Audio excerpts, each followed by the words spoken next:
In the last lesson, we talked about how John Quincy Adams basically made a deal to become president. It was a four-way tie. The House of Representatives had to decide the winner, and he made a deal with Henry Clay. And because of this, a lot of people felt like he didn't legitimately win the election, and he had a rough time as president. He also has a hard time recognizing that the North, the South, and the West are very different, and he wants to govern the country as a whole instead of looking at it as three separate pieces. So a bill got passed in 1828 that put a tariff on foreign products. And a tariff means extra taxes. And sometimes you make something, a foreign product, more expensive to make sure people continue to buy the American product for less money. The South does not like the tariffs because it makes the products that they purchase cost more money. The North likes the tariffs and they depend on the tariffs. So John Quincy Adams is in a tough spot because if he gets rid of the tariffs, the South will be happy, but the North will be mad. If he keeps the tariffs, the North will be happy and the South will be mad. So the next election is coming up. Well, it's quite a few years away, but Andrew Jackson decides to start campaigning early. He wants to be the next president. He felt like he was cheated. Andrew Jackson and Martin Van Buren of New York and a couple other Congress people separated from the Democratic Republicans and they started the Democratic Party. John Quincy Adams' team became the National Republicans. So the National Republican Party chose John Quincy Adams for a second term. He's been president for 4 years. They think he should be president again. The Democratic Party nominates Andrew Jackson, and Andrew Jackson pretty easily wins the election. And thousands of Americans show up to celebrate Andrew Jackson's inauguration.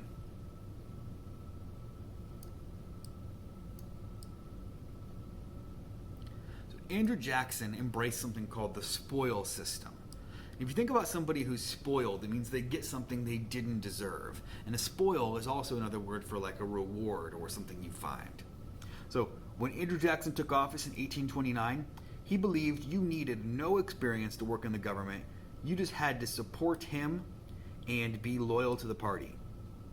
So what Andrew Jackson did, anybody who wasn't on his team, fired, and then he gave out jobs to his friends and loyal supporters. So the spoil system is when you give jobs to your friends and people who supported you on your come up. Andrew Jackson had the nickname Old Hickory because he was a tough old guy. He was known for getting in fights and arguments and challenging people to a duel, and he was a tough old man. And he was famous for very often calling his friends over, and they would smoke cigars in the kitchen, and he would go to them for advice instead of his official cabinet. So things are becoming more and more tense in America. In 1831, a slave named Nat Turner sets out to free all the slaves. Now, Nat Turner was smart. He knew how to read.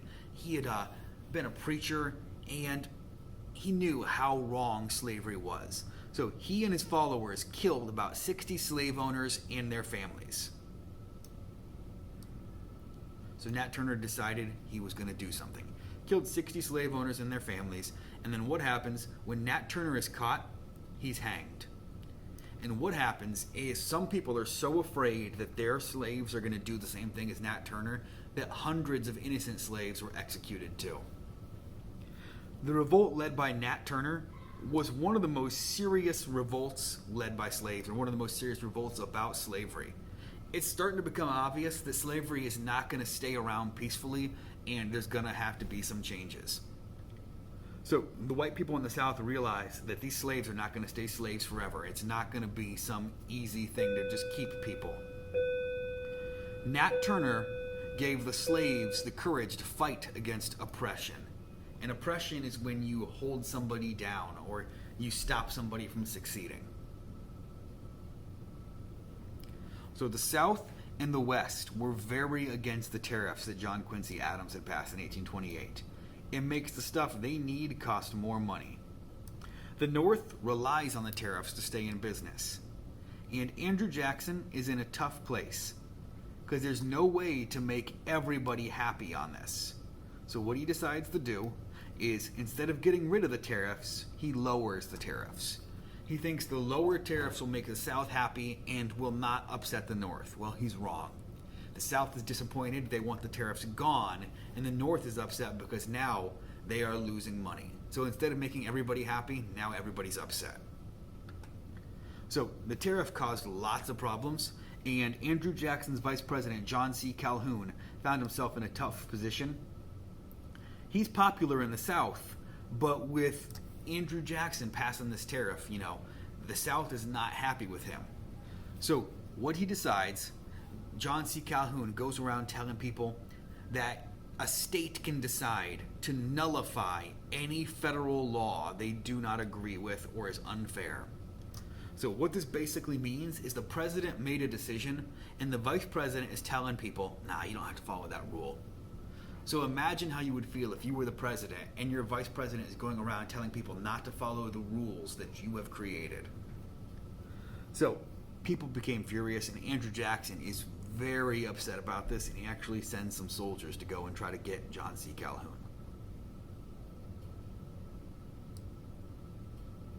So Andrew Jackson was a strong supporter of the states' rights. He's also a patriot, so he sends a message to South Carolina telling them that you have to obey the laws. No state would be permitted to challenge the unity of the country. So South Carolina is basically saying this law is unfair. If you're going to make us follow it, we're going to leave the country. Andrew Jackson says, no, you're not. All of the states have to stay strong and stay together. Okay, guys. So I want you to open up Google Classroom, go in and get started on the worksheet for Chapter 11, Lesson 1 and 2.